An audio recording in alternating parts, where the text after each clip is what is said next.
بسم اللہ الرحمن الرحیم۔ بعض افراد سوال کرتے ہیں کہ جو بچے بالغ ہیں، عاقل ہیں، ان پر نماز کے لیے تنبیہ کرنا یا ان کو مارنا پیٹنا کیسا ہے؟ چونکہ بعض بچے جو بالغ اور عاقل ہوتے ہیں نماز کی طرف متوجہ نہیں ہوتے ہیں، والدین ان پر سختی کرتے ہیں، تو کیا یہ جائز ہے؟ دیکھیے، نیکی کا حکم دینا اور برائی کا روکنا ہر مسلمان مرد اور عورت پر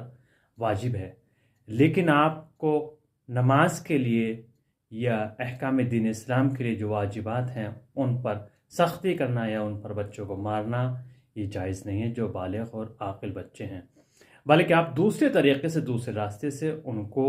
روک سکتے ہیں۔ مثلا گھر کے اندر جو دوسری فیسلٹی ہیں اس سے روکا جا سکتا ہے اور اموال سے بھی روک سکتے ہیں، اس طرح ان کو نماز